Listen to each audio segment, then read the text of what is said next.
sumber nafsulan angkara. Lockdown 309 tahun. MH Ainun Najib, 18 Maret 2020. Sebuah kapsul raksasa melintasi langit, turun dari angkasa ke bumi beberapa meter di dekat tempatku berdiri.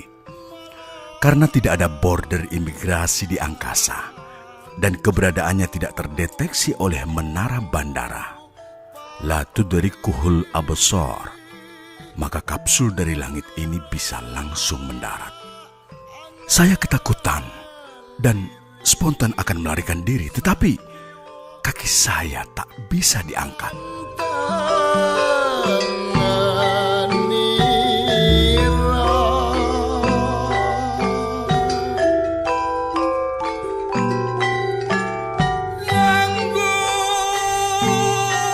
Sebuah sosok yang tak mungkin kugambarkan bentuk dan wujudnya keluar dari pintu kapsul. Kemudian sosok yang pertama mendatangiku dan bertanya, "Kenapa kalian masih berkeliaran di padang luas ini? Kenapa tidak kalian tutup pintu-pintu rumah dan negara kalian? Sedangkan Ashabul Kahfi yang hanya beberapa orang di lockdown oleh Allah 309 tahun di dalam gua tertutup rapat. Hanya ada satu lubang kecil untuk masuknya sinar matahari. Penduduk negeri kalian 250 juta tanpa pemerintah kalian melindunginya. Pintu di sekeliling pagar negerimu terbuka lebar. Rupanya pucuk pimpinan kalian merasa sayang untuk melewatkan pemasukan dari turis-turis dan tidak eman kepada nyawa rakyatnya sendiri. Bahkan menteri kalian yang melihat bahwa hanya berusaha menutup pintu dan jendela, memperlakukan mereka seperti penjahat yang tidak mengerti aturan. Saya terperanjat oleh kalimat-kalimat yang bertubi-tubi membombardir telinga dan kepala saya. Tiba-tiba sejumlah sosok yang lain keluar bertaburan dari kapsul itu, kemudian menyebar ke berbagai penjuru. Mereka membawa semacam tempayan besar atau wajan raksasa. Di dalamnya sebagian berisi cairan, sebagian lain berisi serbuk-serbuk entah apa. Dan mereka bergerak ke sana kemari menciprat-cipratkan atau menabur-naburkan cairan dan serbuk itu dengan cembungan telapak tangan mereka yang ukurannya kira-kira 3 kali lipat ukuran telapak tangan rata-rata manusia.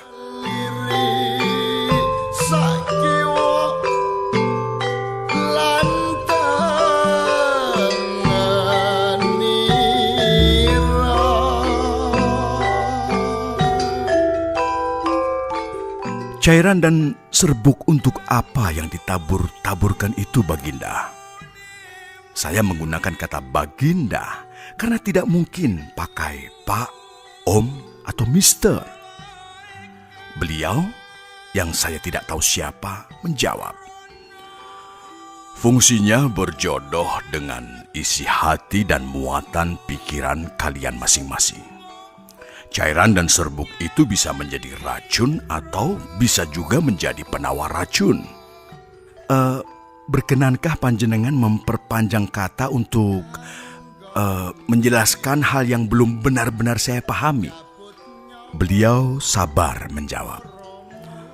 Allah menyatakan, "Ana inda dhanni abdi bi."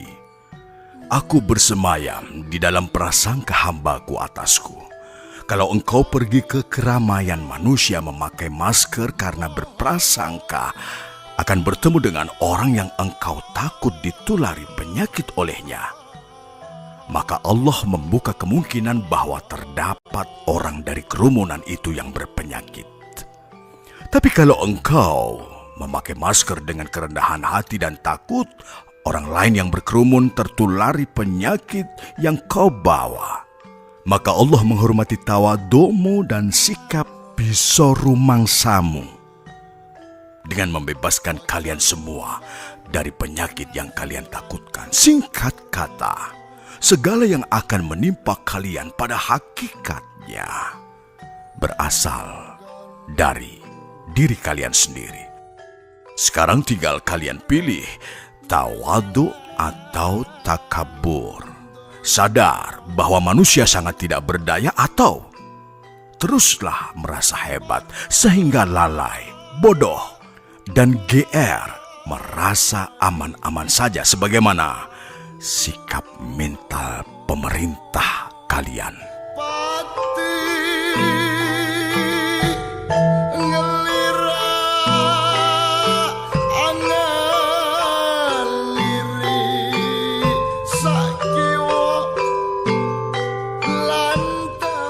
Rupanya beliau bisa mendengar suara hati saya yang bereaksi terhadap kalimat-kalimat beliau. Beberapa pemuda yang bersembunyi di gua kahfi itu pendekar semua.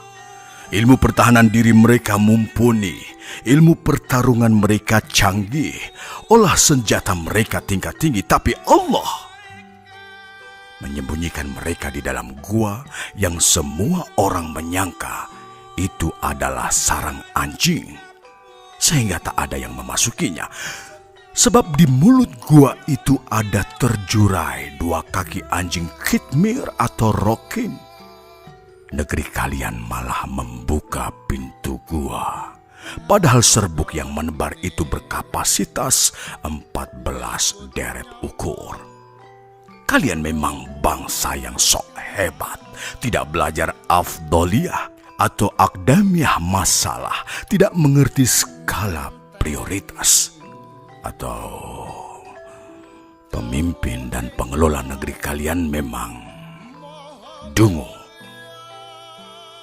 Kalau para petugas langit yang datang bersamaku itu menghentikan taburannya, lantas kalian merasa lega dan berhenti parno, nanti kalian makin sombong dan bodoh lagi kalau taburan serbuknya diteruskan. Kasihan manusia-manusia yang tidak bersalah. Jadi, akan diteruskan atau dihentikan, Baginda? Bertanyalah kepada Tuhan langsung. Tugas saya dan rombongan saya hanya ya'malu ma yu'marun, menjalankan yang diperintahkan. Kenapa tidak ada pemimpin-pemimpin agama kalian yang menganjurkan kalian beristighosah seperti biasanya, mengijazahkan wirid-wirid untuk dizikirkan oleh umatnya? Kalian tidak punya pertahanan badan, tidak punya vaksin jasad, tetapi tidak pula berikhtiar untuk membangun pertahanan kudrah, pertahanan rohaniyah, memohon kasih sayang Allah. Apakah kalian memang diam-diam punya mindset bahwa Allah itu tidak berkuasa, sehingga dalam keadaan darurat pun tidak ada upaya vertikal untuk memohon perlindungan Tuhan? Rupanya Pancasila kalian adalah dusta kepada Allah dan kepada diri kalian sendiri. Allah mengerti persis segala sesuatu yang sedang, sudah, dan yang belum. Tetapi Allah tetap bersikap seakan-akan ada yang tidak ia ketahui. Allah merajuk, wahai hambaku, aku kesepian, kalian tidak menyapaku. Bahkan pun ketika sudah terseret oleh corona sampai ke tepian lubang kuburan, kita tetap saja tidak menyapanya. Untunglah anak cucuku jamaah Ma'iyah sejak dini hari masalah ini sudah langsung menyapanya dan memohon kasih sayangnya. Jakarta, 18 Maret 2020.